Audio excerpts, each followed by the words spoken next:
Good evening all of you dear friends.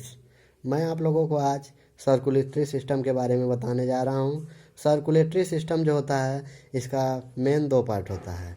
हमारा सबसे पहले हार्ट के बारे में स्टडी करते हैं सर्कुलेटरी सिस्टम में, क्योंकि हार्ट हमारा होता है जो पंपिंग कम करने का काम करता है। उसके बाद ब्लड जो होता है हमारे ऑक्सीजन न्यूट्रिएंट को कैरी करने का काम करता है। हमारे ब्लड को कैरी करने का काम आर्टरी, वेन एंड कैपिलरीज करती हैं। आर्टरी जो होती है ये देखिए, ए से ट्रिक देखिए, ये जो होती है आर्टरी अवे ले जाती है, अवे दूर ले जाती है ब्लड को। यहाँ भी से देखिए वेन वापस ले आती है ब्लड को, हार्ट में वापस ले आती है। कैपिलरी जो होता है या सेल तक पहुंचाती है ब्लड को। आप लोगों को मैं स्ट्रक्चर के द्वारा सर्कुलेटरी सिस्टम के बारे में समझाने जा रहा हूँ। सर्कुलेटरी सिस्टम जो होता है हमारा ब्लड जो होता है शरीर से superior vena cava and inferior vena cava के द्वारा शरीर से ब्लड को हार्ट में लाता है। हार्ट के 4 चैम्बर होते हैं, right atrium and right atrium, right ventricle, left atrium and left ventricle. हमारा ब्लड जो होता है डीऑक्सीजनेटेड ब्लड शरीर के superior vena cava and inferior vena cava से राइट एट्रियम में आता है। राइट एट्रियम में आने के बाद जब ब्लड वहाँ पुश होता है तो राइट वेंट्रिकल में आता है। राइट वेंट्रिकल में जब ब्लड आ जाता है तो हमारा जो राइट एट्रियम है, एट्रियम का काम वेंट्रिकल तक ब्लड पहुंचाना है, बट वेंट्रिकल जो होता है हमारे एट्रियम में ब्लड नहीं पहुंचाती है, ये शरीर से बाहर कर देती है। वेंट्रिकल जो होता है हमेशा हमारे शरीर से बाहर ब्लड को करता है। यहाँ राइट वेंट्रिकल जो है हमारे शरीर के ब्लड को लंग्स में भेज देता है। लंग्स में जो होता है ऑक्सीजन आता है, इनहेल हम लोग करते हैं तो नॉस्ट्रिल के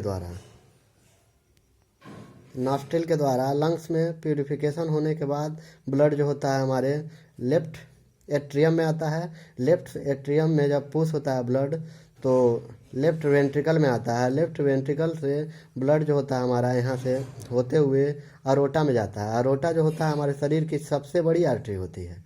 अरोटा आगे आती है, ब्लड आगे चल के अरोटा कई आर्टरीज में विभाजन हो जाती है। यहाँ स्ट्रक्चर में देखिए, अरोटा जो होती है कई आर्टरी में विभाजन हो जाती है। इसके बाद ब्लड जो होता है हमारे सेल तक पहुँचाया जाता है। अनेकों सेल होती है हमारे शरीर में, तो सेल तक पहुँचाने के लिए अरोटा भी मोटी होती है, तो ब्लड का फ्लो अधिक हो जाएगा, इसलिए कैपिलरी में अरोटा विभाजित हो जाती है।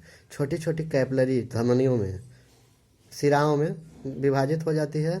सिराओं में विभाजित होने के बाद वो हमारे सेल तक या टिश्यू तक ब्लड को पहुंचाती है, जिससे न्यूट्रिएंट और ऑक्सीजन उसे मिल जाता है, जिससे एटीपी मिलता है। कोशिका हमारी एटीपी बनाती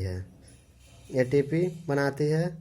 ऑक्सीजन जब एटीपी तथा CO2 बनाती है।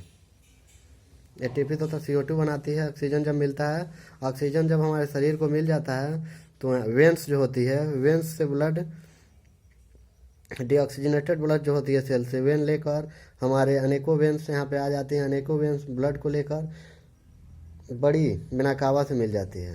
वेना कावा जो होती है हमारे शरीर के डीऑक्सीजनेटेड ब्लड को हार्ट में ले जाती है।